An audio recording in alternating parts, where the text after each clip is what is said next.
பிடித்த சீரியல்களின் full எபிசோடுகளை Sun டிவியில் ஒளிபரப்பான உடனே எக்ஸ்க்ளூசிவாக சன் நெக்ஸ்டில் மட்டும் ஃப்ரீயா பாருங்கள். மூர்த்தி மாமா தான் ஃபோன் பண்றாரு. மாப்ள சொல்லுங்க மாமா, பிரச்சனை எப்படி போயிட்டு இருக்கு? உங்க மேல சந்தேகம் எதுவும் வரலையே? என் தம்பி வீட்டுல இது வரைக்கும் எந்த சந்தேகமே வரல. பண்ணிரு நல்ல வேலையா சிவசங்கரிக்கு பதிலா அருவி அரெஸ்ட் பண்ணது ரொம்ப நல்லதாவே போச்சு. ஆனா அவளை ஜாமீன்ல எடுத்தா அவ சீக்கிரமாவே வெளியில வந்துருவாளே, அதனாலதான் உங்ககிட்ட விசாரிக்கலாமேன்னு போன் பண்ணேன். அருவிய ஜாமீன்ல விட்டுருவாங்களா மாப்ள? ஜாமீன்ல விட்டா என்ன மாமா? வீரா சார் அருவி மேல கொலவெறியில இருக்காரு மாமா. அவரு வேற ஏதாவது கேஸ போட்டு அருவியை உள்ள தள்ளிடுவாரு மாமா. ஓ, நமக்கு பிரச்சனையே இல்ல. இப்ப என்னன்னா ஈஸ்வர் கண் முழிச்சிடக்கூடாது. அப்படி அவர் கண் முழிச்சிட்டா எல்லா உண்மையும் வெளியில சொல்லிடுவாரு. அதுக்கப்புறம் அருவியை ஈஸியா விடுதலை பண்ணிடுவாங்க மாமா. அடுத்து கத்தி உங்க கழுத்துக்கு வந்துரும் மாமா.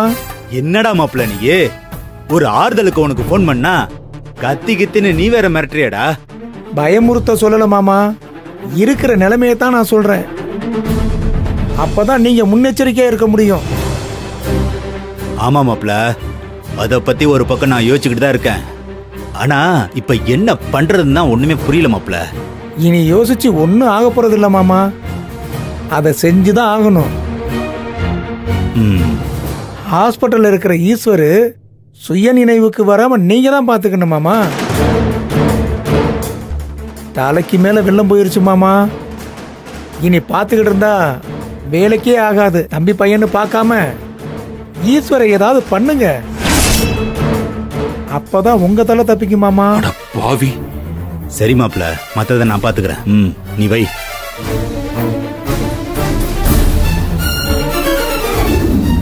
அட கடவுளே, அந்த போலீஸ் ஸ்டேஷன்லயே நாராயணமூர்த்திக்கு வேண்டியும் ஒருத்தர் இருக்கானே, இவன் தான் எல்லா தகவலையும் நாராயணமூர்த்திக்கு சொல்லிட்டு இருக்கானா?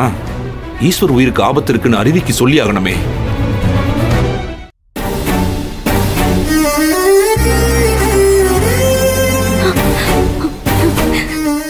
என்னங்க, உங்களுக்கு ஒண்ணு ஆகாதுங்க. உங்களுக்கு உடம்பு சரியாயிடுச்சு. உங்க லக்ஷ்மி வந்திருக்க பாருங்க. ஜீவா பாரு. அண்ணா கண்ணு முடிச்சாரு.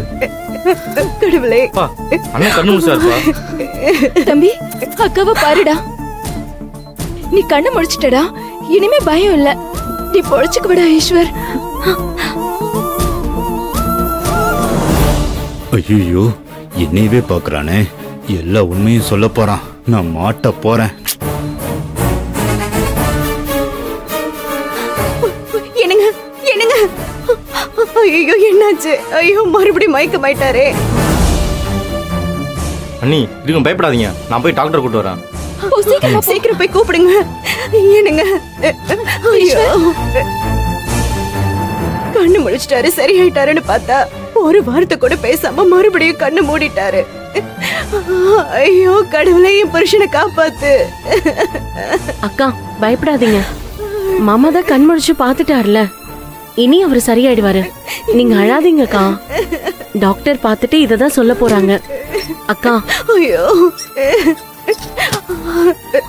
டாக்டர், அவர் கண் முழிச்சு பார்த்தாரு. அவர் பேசுவாருன்னு பார்த்தா மறுபடியும் மயங்கிட்டாரு. கொஞ்சம் பாருங்க டாக்டர், அவர் எப்படியாவது காப்பாத்துங்க டாக்டர், பிளீஸ்.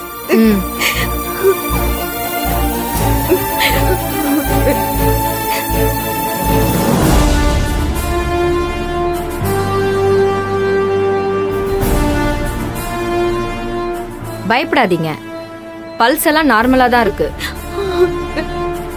தலையில அடிபட்டதுல நரம்புல எங்கேயோ பாதிச்சிருக்கு. அதனாலதான் கண்ணு முழிச்சு பார்த்துட்டு மறுபடியும் மயக்கமாயிட்டாரு. நான் நியூரோ டாக்டரை பார்க்க ஏற்பாடு பண்றேன். ஆனா ஒண்ணு நிச்சயம், ஹெல்த் நல்ல இம்ப்ரூவ்மெண்ட் ஆயிருக்கு. கண்டிப்பா இவர் உயிருக்கு ஆபத்து இல்ல. நாளைக்கு காலையில ஒரு ஷாக் ட்ரீட்மெண்ட் கொடுத்து பார்க்கலாம். அதிலிருந்து நிரந்தரமா கோமாலேருந்து மீண்டு வர சான்ஸ் இருக்கு. டாக்டர், எப்படியாவது எங்க அண்ணனை பழைய நிலைமை கொண்டு வந்துருங்க டாக்டர், எங்களுக்கு அது போதும். டாக்டர் டாக்டர் டாக்டர் டாக்டர் இனி எத்தனை டாக்டர் வேணாலும் வர வைங்க, எவ்வளவு செலவானாலும் பரவாயில்ல. ஆனா ஈஸ்வரை மட்டும் எப்படியாவது காப்பாத்துறீங்க டாக்டர். ப்ளீஸ் டாக்டர், உங்க கால்ல விழுகிறேன். கால்ல எல்லாம் விழாதீங்க சார்.